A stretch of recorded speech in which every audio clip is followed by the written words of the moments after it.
that my dad was dead and never coming home again, I would argue with them and say, my mom told us that he was just gone away. We were not allowed to go and never did know about my dad's funeral. After my dad was gone, my mother stopped going to church. She was very angry with God and didn't want anything to do with him.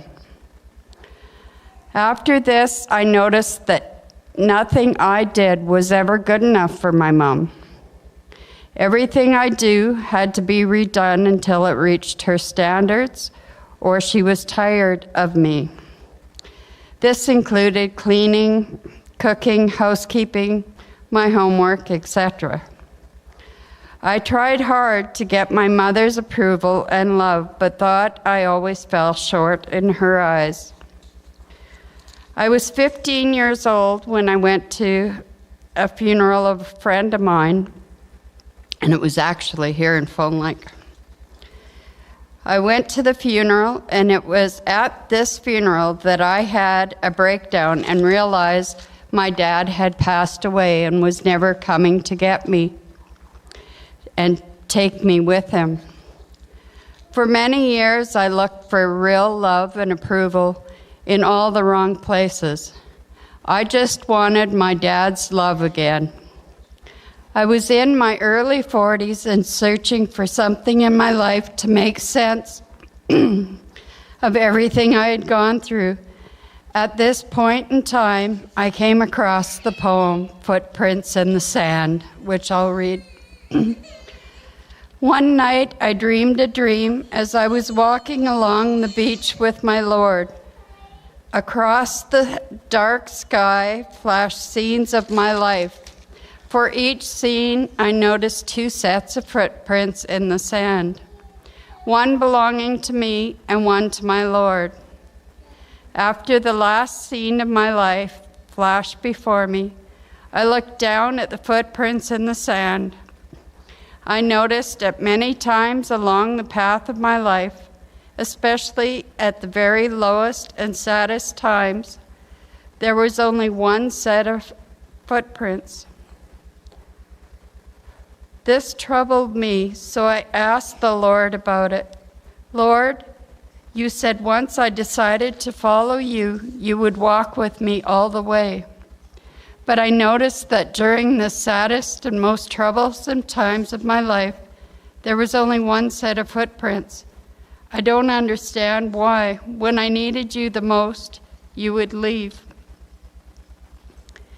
He whispered, my precious child, I love you, and I will never leave you.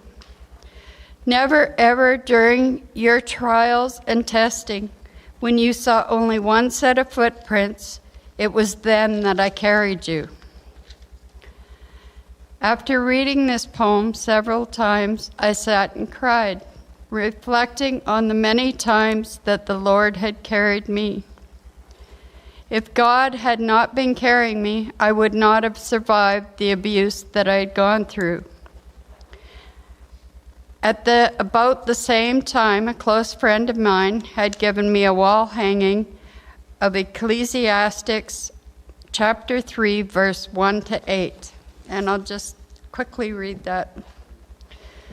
There is a time for everything, and a season for every activity under the heavens, a time to be born and a time to die, a time to plant and a time to uproot, a time to kill and a time to heal, a time to tear down and a time to build, a time to weep, a time to laugh, a time to mourn and a time to dance, a time to scatter stones and a time to gather them, a time to embrace and a time to refrain from embracing, a time to search, a time to give up, a time to keep and a time to throw away, a time to tear and a time to mend, a time to be silent and a time to speak,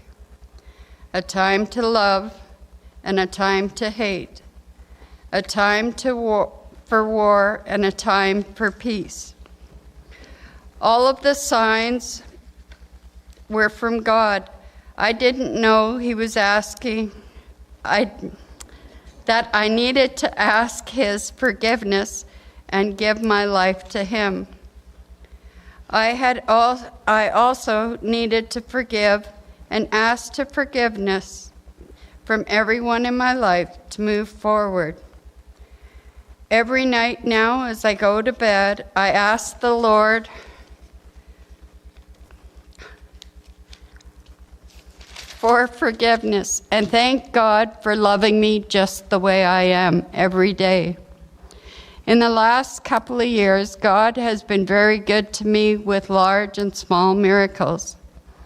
It was prayer and God that helped me quit smoking this time, as I had tried hundreds of times before and it never worked. It works when you pray about it.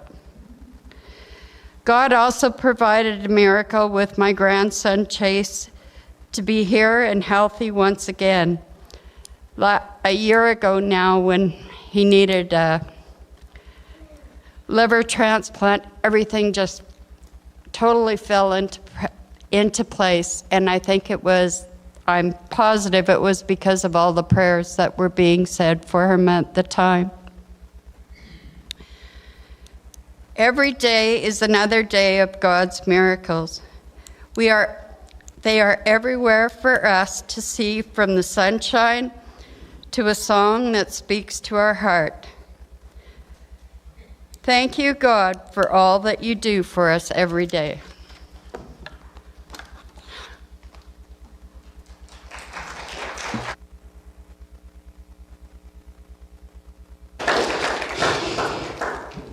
So Brenda, two things.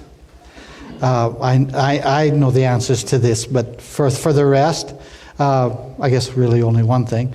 You made a commitment to the Lord and you were baptized in Wynyard. How long ago?